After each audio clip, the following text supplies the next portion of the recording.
Hello everyone, welcome back on my YouTube channel AJ Physics. So as you know that हम लोगों ने अभी CSIR net का एक ऑनलाइन वीडियो लेक्चर सीरीज चलाया हुआ है और इसी ऑर्डर में हम लोगों ने क्लासिकल मैकेनिक्स में कल देखा था पॉइजन ब्रैकेट और कल वाला था लेक्चर नंबर 29 और आज आपका है लेक्चर नंबर 30। ठीक है, तो पॉइजन और लैग्रेंज ब्रैकेट की आज हम आगे बात करने वाले हैं। ओके, और चलिए देखते हैं कि पॉइजन लैग्रेंज ब्रैकेट हम लोगों ने कल क्या पढ़ा था। देखिए कल का जो ये था सिस्टम, ये देखो कल हम लोगों ने पढ़ा था लाइक दिस। पॉइजन ब्रैकेट क्या होता है, पॉइजन ब्रैकेट की प्रॉपर्टीज थी, कैसे ये ओपन होता है और कैसे आप लोग कैनोनिकल प्रूफ कर सकते हो पॉइजन ब्रैकेट से। मैंने कल पॉइजन ब्रैकेट की आपको प्रॉपर्टीज पढ़ाई थी, है ना। कुछ फॉर्मूलेज लिखे थे, कुछ फॉर्मूले डिराइव किए थे, ठीक है, लेवी-सिविटा टाइप से। नाउ पॉइजन ब्रैकेट का अब आज हम पढ़ेंगे एक और यूज, पॉइजन ब्रैकेट काम क्यों आता है। ठीक है, तो यहाँ पर मैं आपको एक नोट डाउन करूंगा, ये बहुत इंपॉर्टेंट है, ये बहुत बार आपके एग्जाम में पूछा भी गया है। ठीक है ना। If a function F, if a function F, और you can say that capital F, कुछ भी आप लिख सकते हो, does not depend on time explicitly, does not depends on time explicitly. इसका मतलब वो टाइम पर डिपेंड नहीं करता, टाइम के साथ घटता बढ़ता नहीं है। And is a constant of motion, and it is a constant of motion, and is a constant of motion.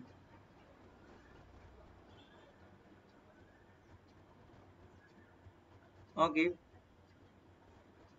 It's possible poison bracket, it's poison bracket, you can say that it's poison bracket with the Hamiltonian, with the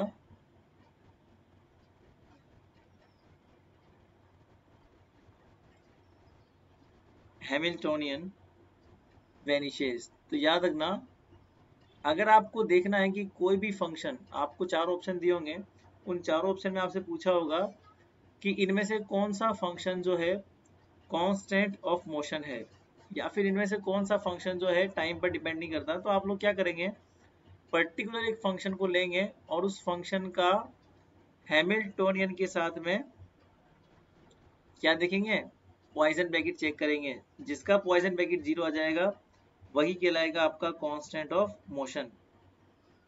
ठीक है ना। आपको मैंने कल homework भी दिया था और उस होमवर्क में आपको समझाया भी था कि आपको कैसे लेना है, आपको कैसे ये प्रूफ करना है कि कौन सा ट्रांसफॉर्मेशन कैनोनिकल है या नहीं है। तो आपको पॉइजन ब्रैकेट की हेल्प से ट्रांसफॉर्मेशन के कैनोनिकल होने और नहीं होने को भी मतलब प्रूफ करना था। तो आप लोग उसको होमवर्क को कर लेना क्योंकि वो बहुत इंपॉर्टेंट है। A function whose Poisson bracket, a function whose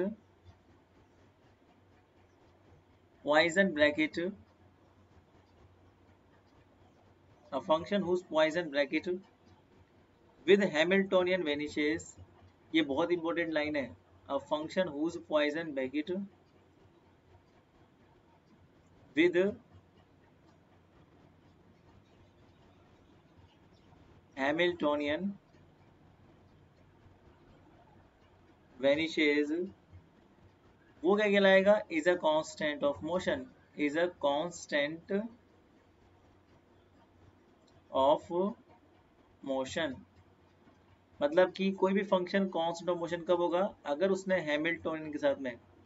अब पॉइसन ब्रैकेट का मतलब क्या होता है, यहाँ पर लगाओ क्यू के और यहाँ पर लगाओ पी के, ये जीरो है, तो वो फंक्शन कहलाएगा कांस्टेंट ऑफ मोशन। ये आप लोग अंडरलाइन कर लेना कि कांस्टेंट ऑफ मोशन होने के लिए कंडीशन होती है कि आपने उसका जो है पॉइसन ब्रैकेट लिया और वो पॉइसन ब्रैकेट क्या आना चाहिए, जीरो आना चाहिए। ठीक है, तो ये कहलाती है कांस्टेंट ऑफ मोशन की कंडीशन। अब देखिए कुछ और एग्जांपल हम लोग करते हैं पॉइजन ब्रैकेट के यहाँ पे, ठीक है ना। कैसे कैसे आपको निकालना है पॉइजन ब्रैकेट। जैसे मान लीजिए कोई आपके पास में एक सवाल है, एक क्वेश्चन है हमारे पास में, like a vector dot P vector और कोमा, इसका आपको मान लो पॉइजन ब्रैकेट निकालना है। इसका आपको निकालना है पॉइजन ब्रैकेट। कैसे निकालोगे? तो पहले ए वेक्टर को पी वेक्टर से अगर हम डॉट डॉट लेंगे तो क्या हो जाएगा, ए x P x plus A Y P Y plus A Z P Z. तो ये हो गया ए डॉट पी का वैल्यू, ठीक है ना। ठीक उसी टाइप से हम बी डॉट आर को जब हम सोल्व करेंगे तो ये हो जाएगा B X X plus B Y Y plus, अब पर्टिकुलर्स को हम लेके देखते हैं एक बार, क्योंकि हम जानते हैं ए वेक्टर बराबर क्या होता है, ए एक्स आई के प्लस ए वाई जे के प्लस ए जेड के के। पी वेक्टर बराबर क्या होता है, पी एक्स आई के प्लस पी वाई जे के प्लस पी जेड के के। इसी प्रकार से बी वेक्टर और R vector normally displacement vector कहलाता है। अब देखो हम लोग ये बात जानते हैं, मोमेंटम का पोजीशन के साथ ही पॉइजन बनेगा, है ना। वो भी पी एक्स वाले का पी एक्स वाले के साथ में, पी वाई वाले का पी वाई वाले के साथ में बनेगा पॉइजन, और पी जेड वाले का पी जेड। बाकी सब जीरो जाएंगे, बाकी सबको लेना ही नहीं है आपको। जो जिसके साथ पॉइजन देगा आपको केवल उसी के साथ लेना है पॉइजन, है ना। बाकी से तो कोई मतलब नहीं है हमें। तो इसको जब हम सोल्व करेंगे तो कितना हो जाएगा हमारे पास, बराबर ए एक्स बी एक्स। कितना हो जाएगा ये, पी एक्स का एक्स के साथ में plus A Y B Y, P Y वाले का पी वाई वाले साथ में plus A Z B Z. तो इसका हो जाएगा पी जेड का। अब हम लोगों ने कल ही देखा था कि एक्स का पी एक्स के साथ में पॉइजन कितना होता है, +1, ठीक है ना। मैंने कल भी कहा था आप लोगों से कि कम्यूटेटर जो ब्रैकेट होता है ना क्वांटम मैकेनिक्स में, वही पॉइजन ब्रैकेट की तरह बिहेव करता है। वहां पर इसका वैल्यू क्या होता है, आयोटा एच कट के फॉर्म में होता है। बट यहाँ पे आयोटा एच कट नहीं आएगा, क्योंकि एच कट जो होता है वो क्वांटम में आता है। बस, तो ये कितना हो जाएगा, माइनस का ए x B x plus A Y B Y plus A Z B Z बराबर कितना हो जाएगा, माइनस का ए डॉट बी। तो ये इसका आंसर देगा। तो इस तरीके से आपको कुछ क्वेश्चंस करने हैं। अब एक क्वेश्चन मैं दूंगा आप लोगों को होमवर्क के लिए, इस तरह का ये क्वेश्चन है जो आप लोग को होमवर्क में करना पड़ेगा, ठीक है ना। तो ये होमवर्क रहेगा आपका, इसका आंसर मैं आपको दूंगा क्या होता है, पी वेक्टर कोमा। अगर आप लोगों को नहीं आता है कोई भी होमवर्क तो आप लोग मुझे मैसेज कर सकते हो, टेलीग्राम के ऊपर भी मैसेज कर सकते हो। टेलीग्राम ग्रुप का लिंक मैं आपको डिस्क्रिप्शन में दे दूंगा।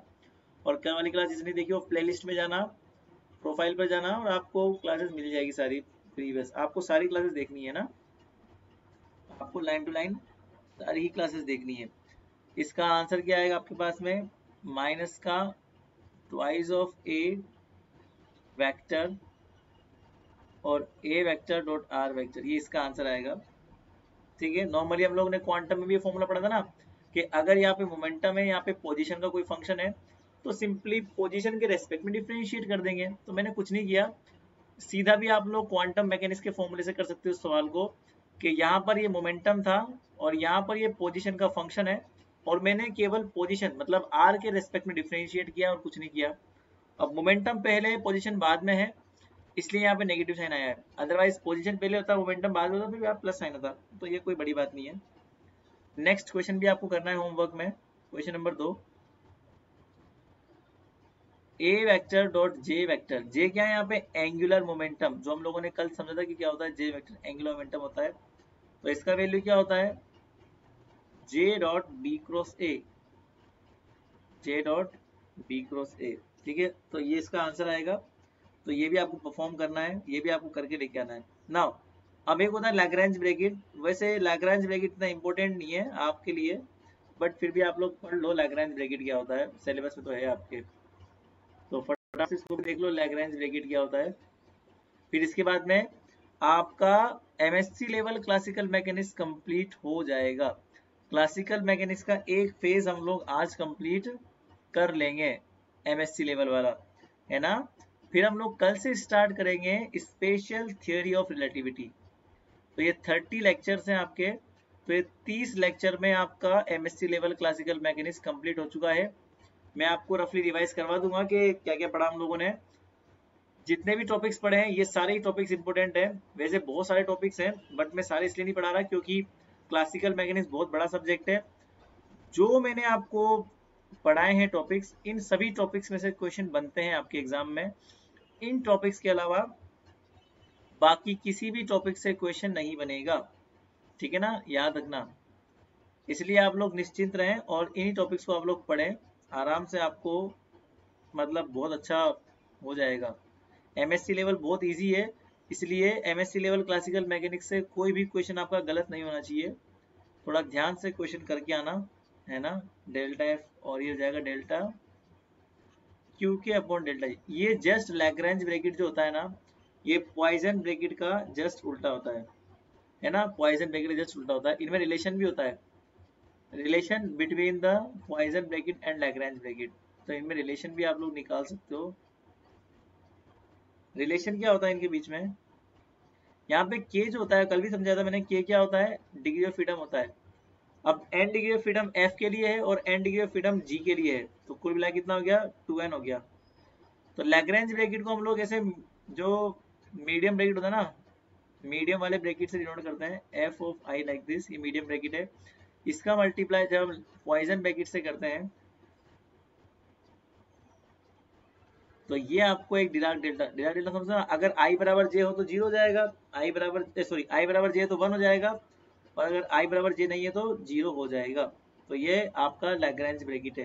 इतना इंपॉर्टेंट नहीं है बट फिर भी अगर आपको इक्वेशन ऑफ मोशन निकालनी है सपोज पॉइजन ब्रैकेट की फॉर्म में, तो पॉइजन ब्रैकेट की फॉर्म में इक्वेशन ऑफ मोशन भी आप लोग लिख सकते हो। जैसे हैमिल्टोनियन में तो हम लोग जानते हैं, हैमिल्टोनियन इक्वेशन ऑफ मोशन क्या होती है, क्यू के बराबर delta H upon delta P के होती है। और यही इक्वेशन ऑफ मोशन अगर हम लैग्रेंज ब्रैकेट की फॉर्म में लिखते हैं, सॉरी पॉइजन ब्रैकेट की फॉर्म में, तो क्या हो जाएगी, क्यू के और एच। ये इक्वेशन ऑफ मोशन है। हम लोग इक्वेशन ऑफ मोशन जानते हैं मोमेंटम वाली, माइनस का delta H upon delta Q के। यहाँ पर क्या हो जाएगी, ये हो जाएगी पी के